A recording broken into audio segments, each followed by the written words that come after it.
After a long day at the hospital, I returned home, my body heavy with the weight of exhaustion and a deep solitude, yearning for a little peace. But at that very instant, the doorbell rang. Everything inside me tensed, my hands trembling. "Salome, Alberto, I'm here until the end." A voice echoed within me, a phrase from a story I once heard. I longed to understand that idea. I opened the door.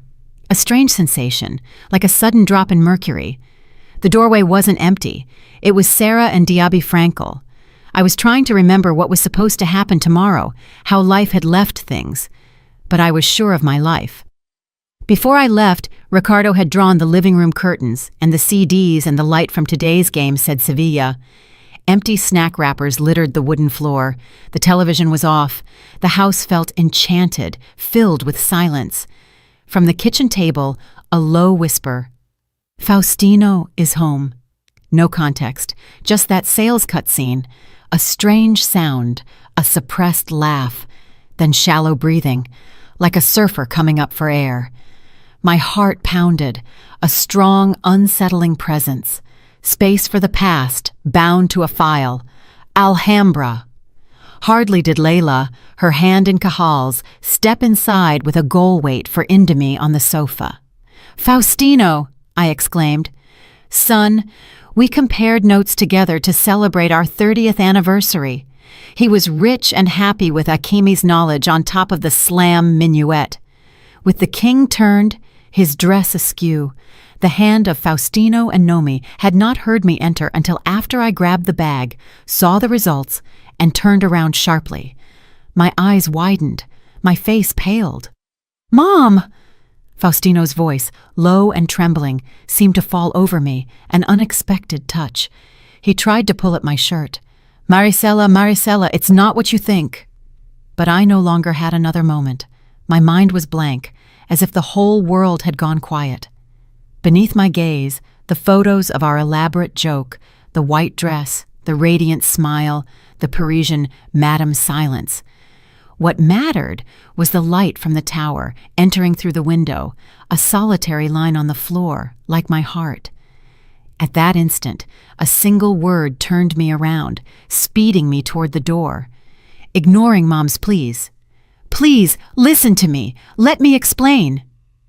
Faustino, too, was saying something. But the only clear sound was the noise of his church, trying to catch me as I ran. But the door opened, and I was out. The house felt distorted, like a reflection on Michelle Cochi's face. My hands trembled, catching fire. The engine. Frankie. In the condo, Jason. Aimlessly, I only knew I was headed to Seville, the house of that reality that was breaking my heart. I passed the usual houses on the left, Ricardo's bench. They might be like Faustino, the coffee shop where we had our first date, where a boy, Tope Rockwell, took my hand. Leandro's school, where he would sweep all the girls while Faustino waited at the entrance on weekends. The corner was a raw wound, reminding me of the days my family was the most perfect thing in the world. But now, everything felt distorted. My phone was in my hand. Soon, another me appeared on the screen, messages from Faustino. "Maricela, I'm sorry. Let me explain." Then from Mom, "Okay, I don't know what to say." I ignored everything on the phone. The sonata played in the background, differentiating me. The old, familiar place near the estuary appeared, a place that once held everything for me. More than 30 yards back, under the light of the third moon, Faustino said, "I want to spend my whole life by your side." He joked about making me the happiest woman in the world. But now, sitting in the car, I gripped the steering wheel. Lonely. Only the sounds of the night were audible. Outside, Ms. Gladys was on the phone. I didn't cry, maybe because I was too shocked, or because the pain inside me surpassed its limit, unable to turn into tears. I only stared at the map, with the sensation that my heart was being shattered. Faustino, the man who had disarmed me and with whom I had spent half my life, had now betrayed me. My own home wasn't just a house. It felt like a fragile deck of cards. Here, with my hand in his, and the day passing. What about Leandro, my son? Mrs. Valdez Diaz, how many days ago did Leandro, my boy, know something? Esteban Sarmiento. Mainstream. How could I look into my friend's eyes when his own father, his own wife, hadn't held the same knife? The sound of the wind, constant as always. Life had changed. But for me, everything felt stolen. I didn't know where to go or what to do next. I only knew that in that constant silence, I was more alone than ever. The lighthouse remained silent. As I said, so much of my happiness, like my son, a 5-year-old boy, building a family. Now I only had fewer fruits, since I saw how rich hair loss is a no-no. Returning from the house of Amado G.A. for more than 30 years, just thinking about crossing that door, the place where Faustino and Ricardo were on the sofa. At first, I wandered aimlessly until I found myself in the State of Grandview, a discreet hotel on the outskirts of the city. I checked in at the reception, where a kind man, Mr. Lebowski, gave me a simple, spacious room. No shadows. My appearance was shattered, but he asked nothing. He simply watered the small plant in silence. Inside the cold room, I closed the door and, for the first time that day, sank to the floor. I buried my face in my hands, but the tears wouldn't come. Perhaps the pain didn't know how to express itself. The next morning, I forced myself into my hospital uniform and went to work as if nothing had happened. I couldn't let this destroy my career, the place where I had dedicated my life to caring for others. At the Crimson Clinic, I asked patients how they were as usual. But each time, Caleb Anderson, the patients looked at me as if the words tried to consume the truth within me, the sickness massacring my moon. Immediately, in a corner during my break, I wondered if Maricela was okay. I just shook my head, an unreasonable silence. It was a long time, Angela. Nothing happened. Remain calm. My children, my spirit was hiding something terrible in the middle of my head on the points in the break room. The door swung open loudly. My heart stopped. It was Faustino, holding a bouquet of white roses in his hand. Interesting, considering what had happened last night.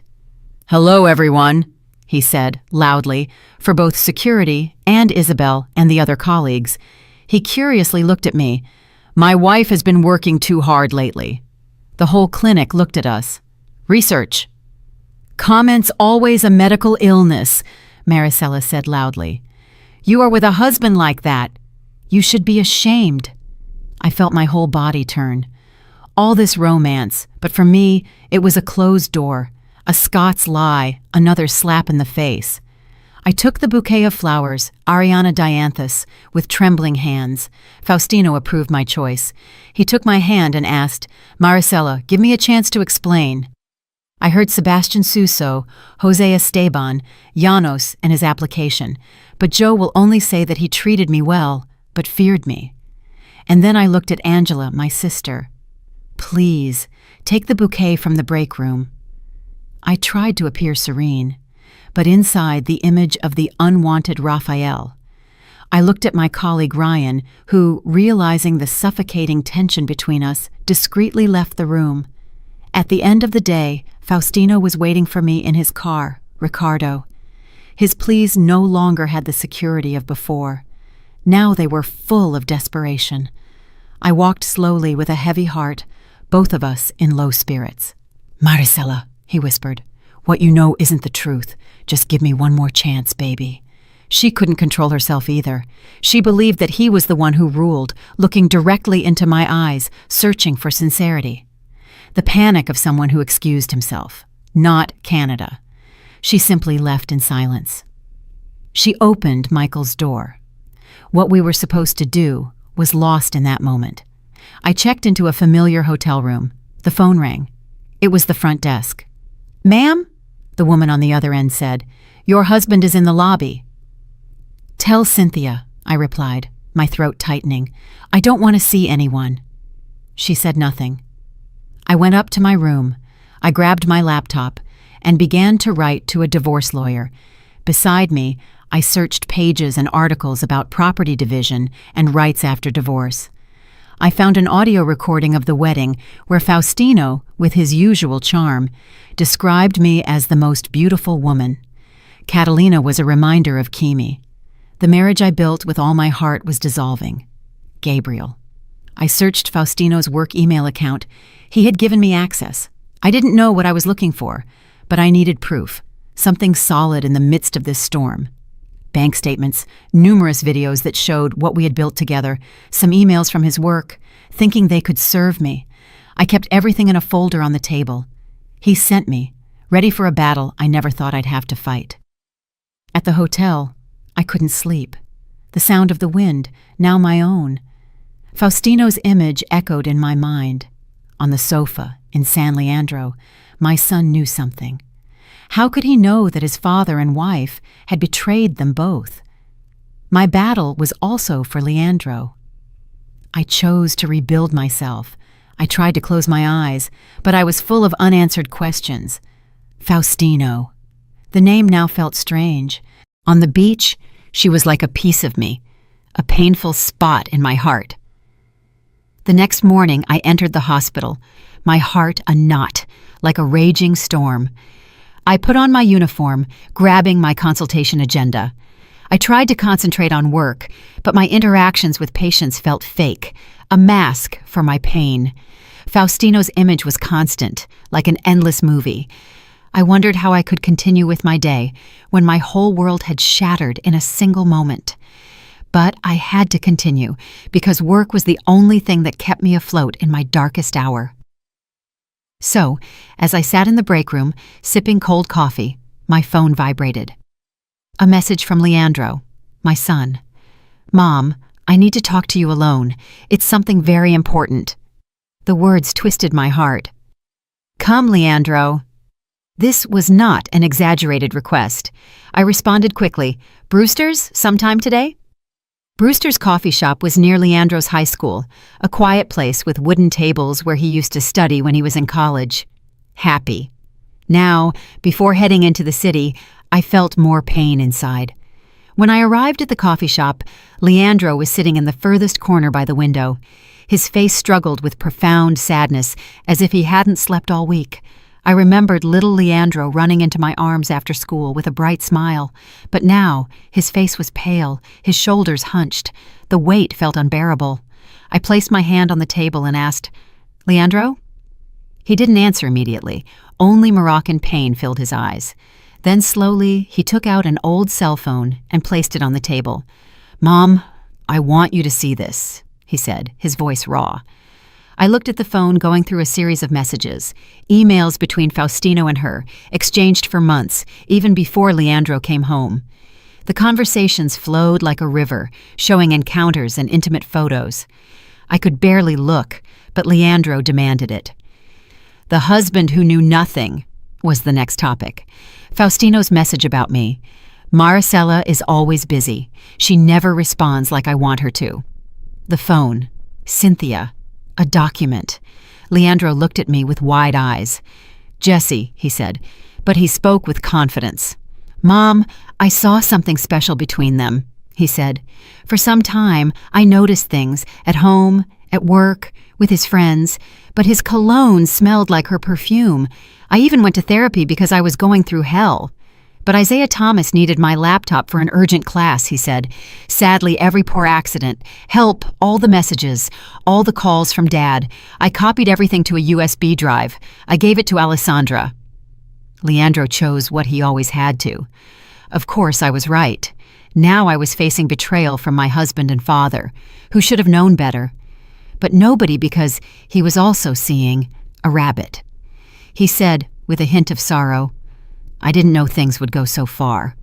Leandro shook his head. "The moment he said it wasn't my fault, Diana, your support. I want a divorce. Listen to me. But I can't let my anger control me. Mom, we haven't lost too much time." Hearing that, a fire ignited within me. The pain began to turn into determination. I held my son's hand tightly. "I don't want to let this go either, Leandro. We have to do something. Not for revenge, but to reclaim justice for both of us. Leandro and Cynthia, the separation, a state of hope." We spoke, both low, like allies in the middle of a battle. The proposal was not for a new company. Ms. Junior, more proof waited for the right moment. Leandro studied, agreeing that it would be isolated, searching for masks and messages.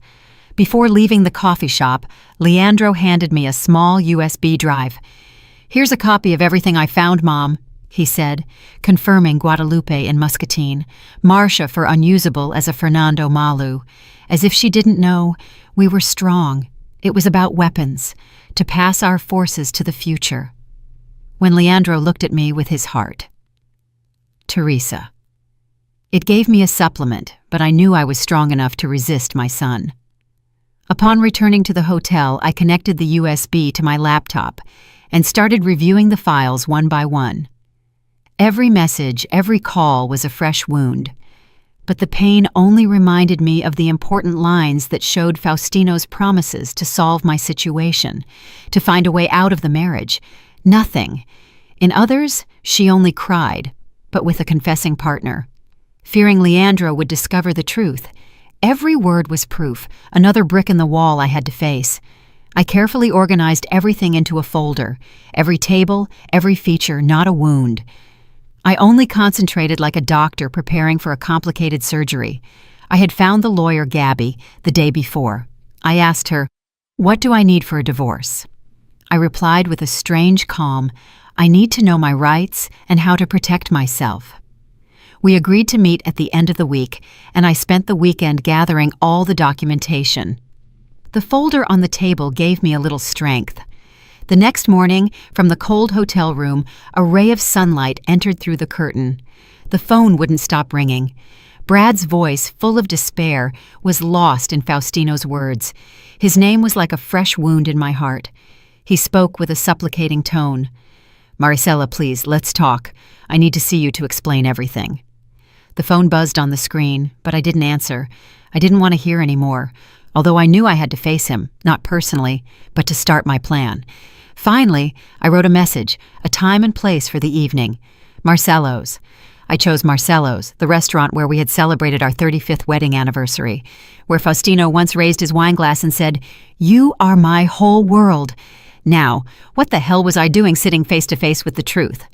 Marcelo's, now beside the Grand Benton Harbor, the light from the restaurant illuminated the table, reminding me of the warm nights I sometimes shared with Faustino. But I wasn't there for nostalgia. He also brought with him the carefully prepared documents, with the help of the lawyer. I replied, trying to maintain composure, though inside I was a sea churned between rage, pain, and the observing eyes of people passing by the other side of the glass. He asked if Faustino really knew. Only Ossetia Tajin was inside, while Faustino, dressed in a simple shirt, seemed carelessly put together, with red eyes as if he hadn't slept. People laughed, but I only looked at him without responding. He sat opposite me, placing his hand on the table as if creating a boundary, but he slowly withdrew it. Maricela began with a trembling hand. "What happened doesn't mean anything. You just have to know." Every word was like a slap. My inner security asked, "Why? Why not Alejandro, but in a duvet? Let him go." Instead of answering, a second of silence passed over my hand, and I placed it on the table. "He opened it," he said with a flat voice, "without a movie. Faustino, my rock, my confidence." But inside, his personal body trembled. Once again, throughout the night, every clause was clear. I would keep the house, the current accounts, and most of the assets. He would only have his coche for his friends. Faustino glanced at the pages, his mouth slightly open, as if he couldn't speak. "Maricela," he asked, his voice broken, "do you really want to regulate the rest of the firm?" Looking into his eyes, "This is your only chance." That emphasis on only was to make it clear. Faustino. He held the pen with a trembling hand. He looked at me. Then he looked around as if he was being watched. He tried to suppress a bitter smile, but couldn't. He just repeated, "It's over." He knew Suso, Jose, the paper. Finally, he lowered his head and nodded, as if he had no strength. The small line at the end of the document, the clause that broke all contact with her. I had put it there on purpose, knowing that he wouldn't handle it calmly in his desperation.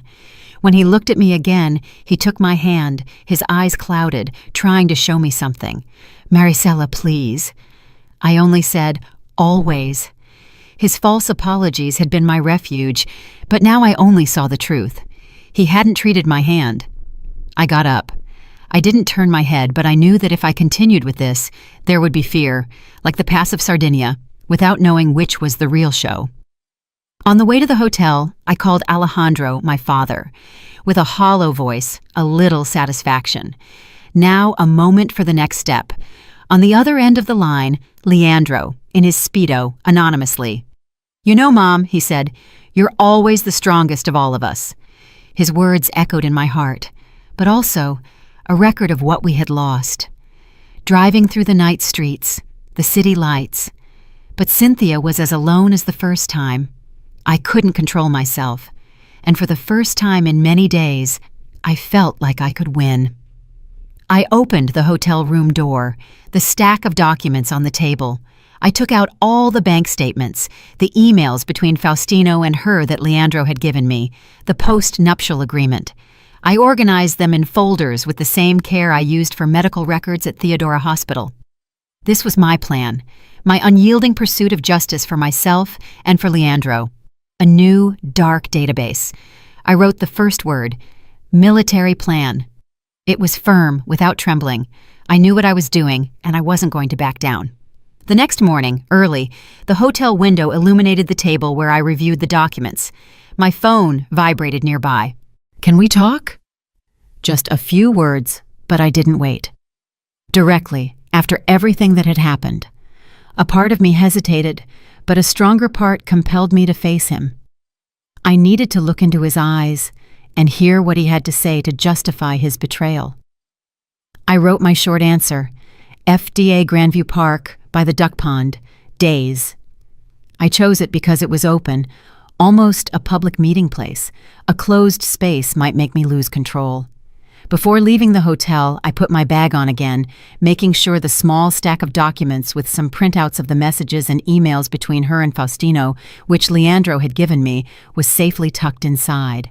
I didn't want any rabbits, but like a shield, a reminder that I wasn't just a victim, but a woman with the truth in her hands. I checked myself in the mirror. My face was composed, but my eyes held a fierce determination. I knew when I had to leave the room. And into the fresh morning air, my heart heavy. But my steps were firm. Grandview Park was calm that morning. Birds sang. The Sam's Club bus moved among the trees. Jacob, at the last minute, went straight to the data where the whites of the Bannerlord line were sitting with their heads bowed. Her rich hair, sun of the press, red eyes as if she had gilded. She wore a light sweater. She didn't offer anything. She remembered me at the sofa. She looked up, her face a crumpled, mournful newspaper. "Mom, Morimoto," she said, trying to lift her hand as if to say, "Okay." An empty image. Centennial Bank stood opposite me. I kept enough distance so she couldn't get close. She spoke, cold with emotion. I wanted to listen to her, but I wasn't after peace. She forced herself to sit, her hands clasped. Her gaze fell to the ground. She took a deep breath and began to tremble. "Sick, stupid, bad, Mom. I never meant to hurt Stephanie, Alejandro, but I couldn't control it. I love Faustino. I didn't know everything would come out." Her words were like a slap when my better judgment was to say it like she had taken his hand the day of his body. Leandro had been preparing for this step. Faustino was there, and now he was here saying, "Beloved." He put on a show, trying to justify everything. I felt a sender's permission to be a pretender. I took my small bag from the bench between us. I pulled out her impressions of the messages Leandro had given me. The words were clear. SLA love. Faustino speaks in 4 languages. Even Leandro was too young to realize the simple truth. He was firm. Leandro and she also looked at the papers. Her face was shattered. Her hands trembled, holding her head. Leandro Lobo Morimoto looked at her as if he couldn't believe it. "What's happening? Divorce papers?" I said, You and Faustino. Yes, while you were hiding behind our backs. She looked up, her eyes wide. Now something different. It wasn't repentance, no. This anger suddenly changed her attitude. You don't think Faustino should divorce? He needs me. He told me his marriage to you was a burden. He doesn't care anymore. Those words were like a side wound to my heart. The nights I spent working at the hospital, the times I put Faustino first, the moments I sacrificed for my family, but in the end, he had used all of this as excuses for betrayal. The pain was hard. I felt it. There was oil. I couldn't contact Faustino, neither write nor make calls. The days warned of the direct gaze into his eyes to confirm that I wasn't kidding. He opened his mouth as if to say something, but his face remained blank. I felt no compassion, only pity for a woman who was losing her other family and facing the consequences of her decision. I left the papers on the bench. The wind took them as I walked to the hotel, a message from Alejandro. It's against the law. No one resisted much. Alejandro understood. The message brought a little relief. As I drove past the houses, I couldn't help but feel my heart so heavy, as if facing the average memory, the sensation of regaining all control of my own house, of being a mother. Silence with the pain. It was a step-by-step process for me and for my son. A week after the confrontation, I left the small hotel room that had become my temporary refuge. Every morning, I put on my uniform and went to the hospital, concentrating on work. But Faustino's lingering messages about family kept haunting me, trying to do everything he could to be a nuisance. But his words had revealed his true face too clearly. I knew I was on a path of no return. Faustino's voice, low and persuasive, like in the old days. Maricela, we'll go out. We'll be together at the Pearl. I want us to talk today. But I accepted, not because I wanted to reconcile, but because I had to. The restaurant, the polished wooden floors, the impeccably set white tables. Faustino watching, trying to create a favorite atmosphere from before. Roasted fish with barracuda sauce, and Chester talking about work, as if nothing had happened between us. All this was just the beginning. I watched him with a cold gaze. Then he lowered his voice. Did you hear about the invitation from the Duarte group in Seattle? He asked, his eyes lighting up. They want an executive. It's an opportunity of a lifetime. He paused, as if to gauge my reaction, then said with enthusiasm, We can start anew, a house by the lake. You could work at a hospital, and I'd have a quiet, established job in Syria. His words made me sick to my stomach. Not because they were beautiful, but because they held the emptiness. I was looking for a little honesty, but I only saw the desperation of someone still clinging to a school bus.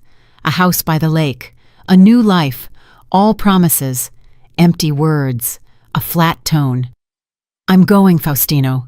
He smiled, his hand on the table, but I withdrew mine quickly. He was so unsuitable, so desperate. I knew that starting anew with me was just a way to maintain his control, to continue with his life. The next day, I had an appointment at the hospital. Leandro came by. Mom, are you still writing to Dad about Seattle? When are you going? I felt a knot in my heart. No, son, I said. That's not for us, Leandro.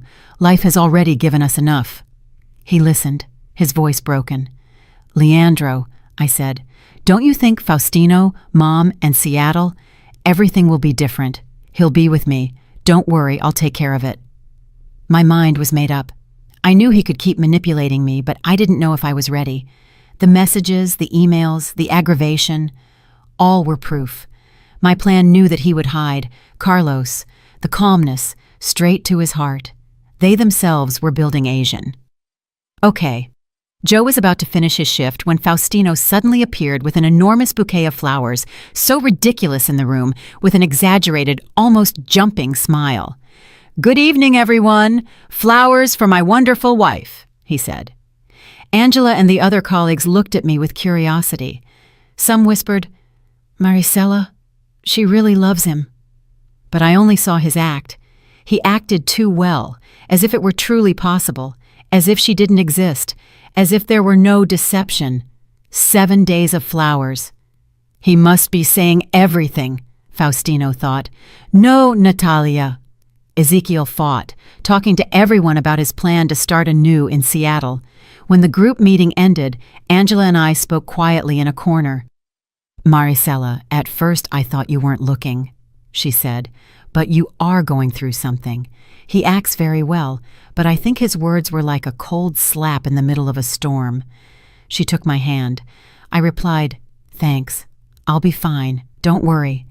Her support was like a breath of fresh air, making me feel that I wasn't alone. I left the room with the bouquet in my hand, heading for the corner. I didn't need Faustino's factors anymore. Today, I wasn't in the hotel. I sat at my computer and started writing a plan, step by step, detailing how the process would unfold. The first step was to get Faustino under control, still thinking about his Seattle proposal. The second was to wait for her next move.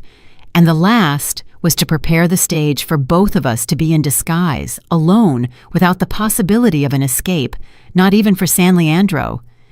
In the pain I felt when I heard her aggravation, I thought to myself about Los Angeles, about sacrificing for the family only to be betrayed in return.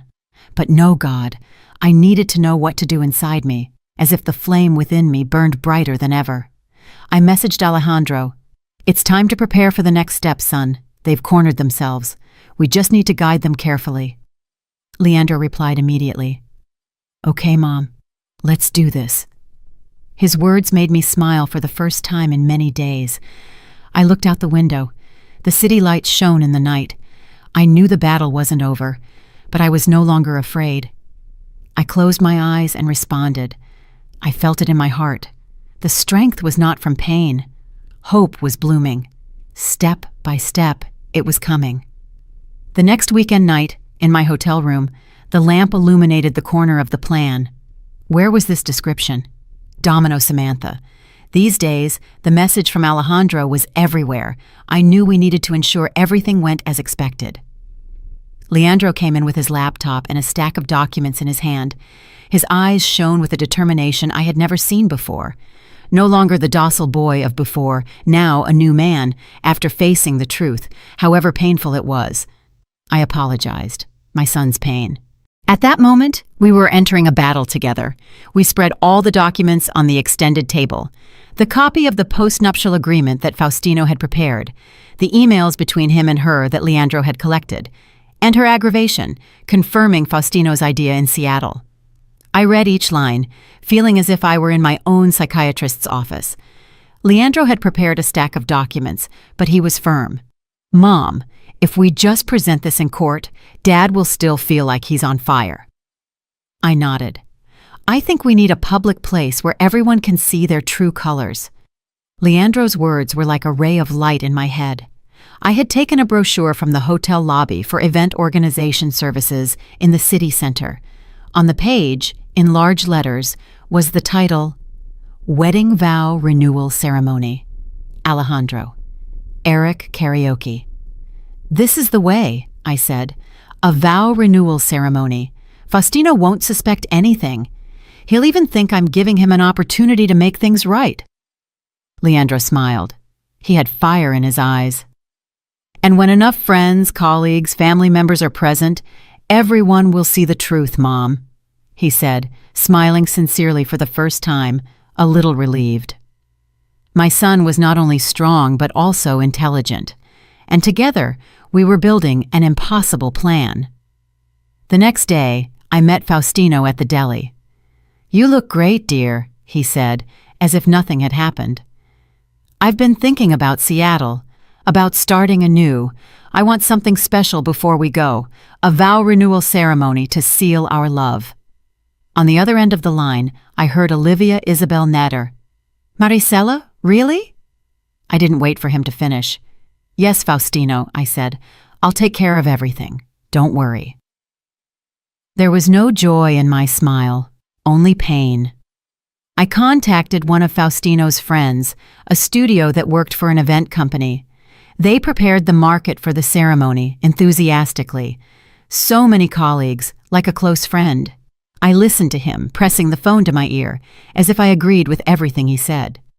While Faustino took care of the preparations, Leandro and I secretly organized our own plan.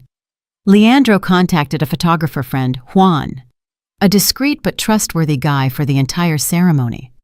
Not just the beautiful moments, Leandro said, but also the main part.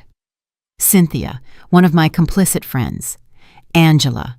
We agreed that Juan Carlos Correa would set up cameras in an angle that would ensure every detail was recorded when Faustino and she were also present. Angela, my close friend at the hospital, came to my office with shining eyes when she found out about the plan. "Maricela, everyone knows," she said, giving me a sincere, comforting hug. "Thank you, Angela. This has been a lot." Her words weren't just to calm me. They were also a promise to myself. My desk. I looked out the window. The morning light entered, radiant, like a reminder of triumph through pain. A week later, I was no longer at Crystal Hall. My divorce from Faustino was officially finalized. I was at Esteban Fernando's law office, signing the last papers with the feeling of having put an end to a long chapter in my life. According to the post-nuptial agreement, Faustino kept the house where we had lived and the bank accounts, things we had built with our tears for more than 30 years. Faustino still had financial control, the rapid decline of his business world, the services, the land, his investments in his big project. And finally, the company quickly lost its well-known reputation. But I felt no joy. The only satisfaction was a serene relief, like the last remnants of my past. One morning, as I organized papers in my hotel room, my phone vibrated with a message from a colleague in Michoacan, Dr. Carmen, from the hospital where I had practiced many years ago. "Maricela, at the hospital, we are looking for a trauma specialist. We thought of you." My heart pounded. Michoacan, the place of my crisis, where the soul bled. Also, the nostalgia and memories of my son. I worried about returning, about starting anew with such a big responsibility. But a fire ignited inside me. I replied, "See you on my next business trip." Then I considered. It would be a digital and cellular transition. I looked at the window, imagining a new life, one that could be my own. One day, as I was buying fish at the market near the hospital, the stall where I always bought my fish was empty.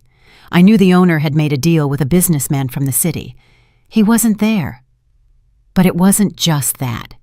A few weeks later, I heard that the permit had been revoked when his past came to light through videos and articles from the ceremony. I only accepted it without saying anything. I had already taken him. He no longer had a place in my mind.